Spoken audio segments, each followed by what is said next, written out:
Hi guys! Welcome back sa aking channel. For today's video guys, pag-uusapan natin kung may kita pa ba ngayong 2025 sa pag-aalaga ng crayfish. Yan. Bali, ngayon nga palang araw guys, meron tayong paparating na buyer natin ng ating crayfish. Yan. Kaya dinedrain natin tong ibang reptab natin. Yan, para manghuli ng ibang clarkie. Tapos mamaya pupunta tayo dun sa isang pad natin para manghuli naman ng ating mga ARC guys. Samuel PH.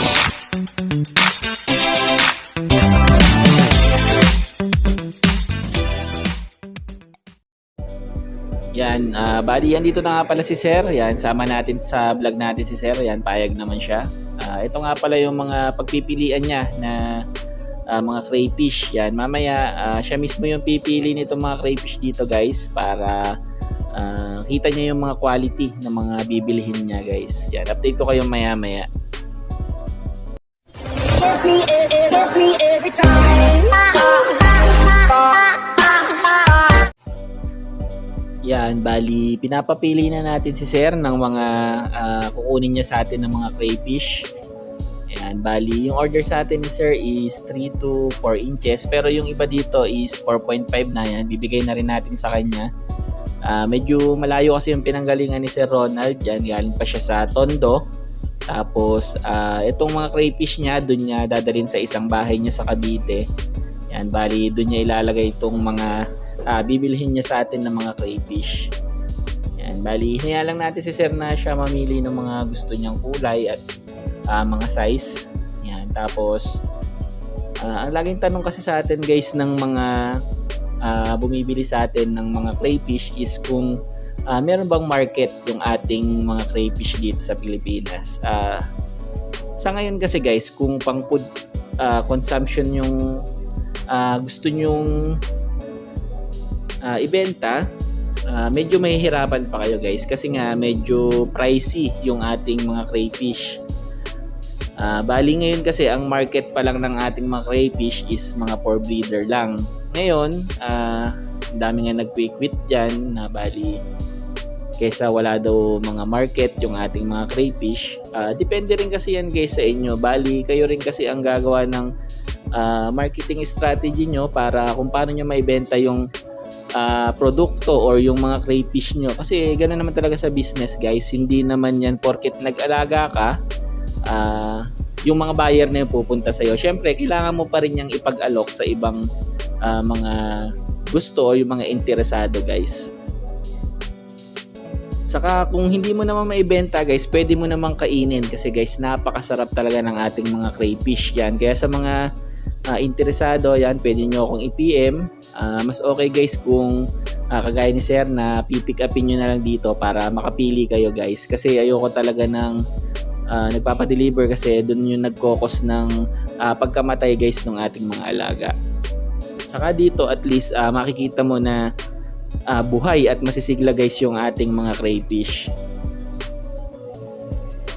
Yan, enjoy na enjoy nga si Sir sa pagpili ng ating mga crayfish kasi kita niya na mga active guys kasi huhulihin pa lang niya yung mga crayfish guys. Talaga nakaabang na yung mga sipit nila kaya kailangan ng konting pag-iingat guys para hindi masira o hindi ka maipit nitong ating mga crayfish.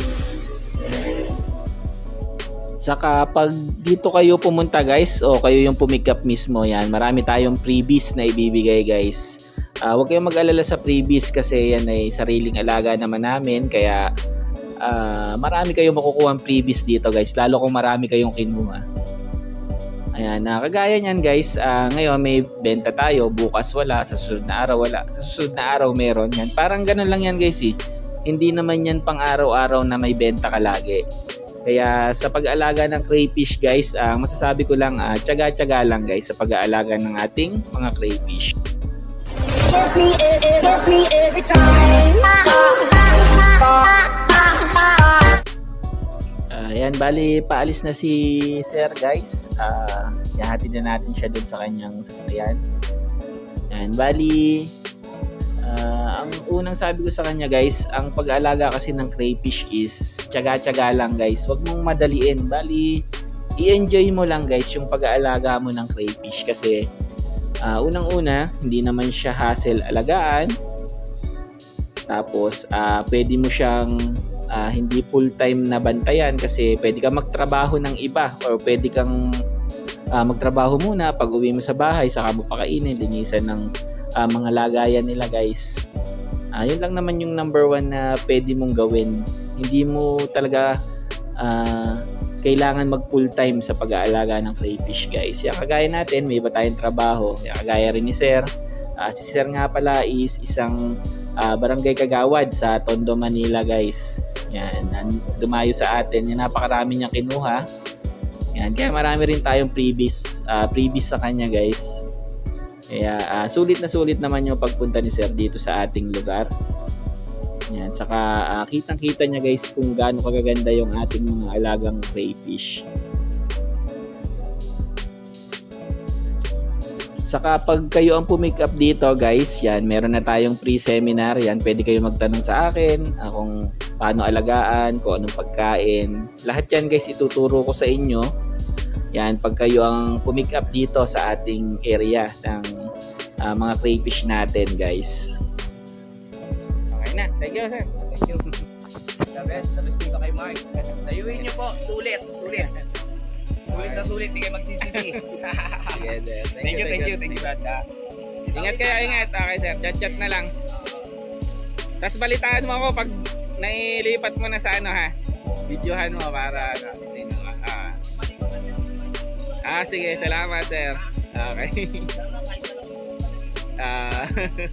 Lalo na pag meron. Yan mo, sir. Boboto kita.